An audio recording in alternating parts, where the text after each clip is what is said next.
కార్తీక మాసంలో ఉసిరి దీపం ఎప్పుడు, ఎందుకు, ఎలా వెలిగిస్తారో తెలుసుకుందాం. ఆరోగ్యాన్ని చేకూర్చే అమృత ఫలం ఉసిరికాయ.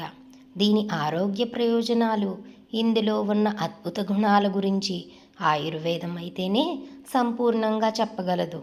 సాగర మథనం జరిగినప్పుడు, అమృతం బయటికి వస్తున్నప్పుడు అది తొణికి అమృతం చుక్కలు రాలిపడితే ఆ అమృత బిందువుల ప్రతిరూపంగా ఏర్పడినదే ఉసిరికాయ. కారం రుచి తప్ప అన్ని రుచులను కలుపుకొని ఉండే ఒకే ఒక్క ఫలం ఉసిరి. ఇలాంటి ఆరోగ్య ప్రయోజనాలు ఉన్న ఉసిరిని కార్తీక మాసంలో దానం చేయడం మరియు ఉసిరికాయలో దీపం పెట్టడం వల్ల అద్భుతమైన ఫలితాలు ఉంటాయని పెద్దలు మరియు పురాణ కథనాలు కూడా చెబుతున్నాయి. పవిత్ర కార్తీక మాసంలో తులసి కోట ముందు ఉసిరి చెట్టు కింద దీపాలు వెలిగిస్తే సకల దోషాలు తొలగుతాయని కార్తీక పురాణం చెబుతుంది. ఉసిరి చెట్టును సాక్షాత్తు శివునికి, విష్ణువుకు ప్రతిరూపంగా పరిగణిస్తారు. ఉసిరికాయ అంటే లక్ష్మీదేవికి ప్రీతికరం.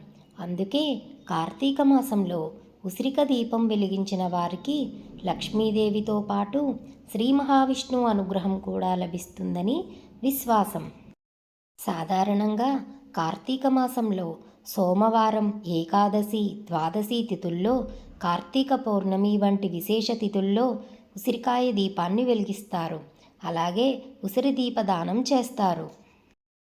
ఏ రోజైతే ఉసిరి దీపం వెలిగిస్తామో ఆ రోజు తలస్నానం చేసి శివాలయానికి కానీ విష్ణాలయానికి కానీ వెళ్ళి మంచి ప్రదేశం చూసుకుని నీటితో శుభ్రం చేసి వరిపిండితో ముగ్గును పెట్టి ముగ్గును పసుపు, కుంకుమ, పూలతో అలంకరించి ఉసిరికాయను తీసుకుని మధ్యలో గుండ్రంగా కట్ చేసి దానిలో ఆవునేతి దీపం పెట్టి వెలిగించి పసుపు, కుంకుమ, అక్షతలు, పువ్వు దీపం దగ్గర పెట్టాలి.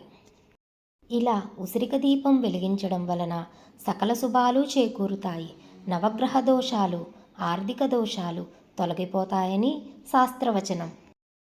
ఉసిరికాయలు కార్తీక పౌర్ణమి రోజు దానం చేయడం వల్ల వెలకట్టలేని ధనాన్ని దానం చేసిన పుణ్యం కలుగుతుంది. దీనివల్ల ఆ లక్ష్మీదేవి కటాక్షం ఎల్లప్పుడూ వారిపై ఉంటుంది. కార్తీక మాసంలో ఏది దానం చేసినా దాని పుణ్యం ఎప్పటికీ వెంట ఉంటుంది. కాబట్టి ఉసిరికాయ దానం గొప్పది. సర్వే జనా సుఖినో భవంతు.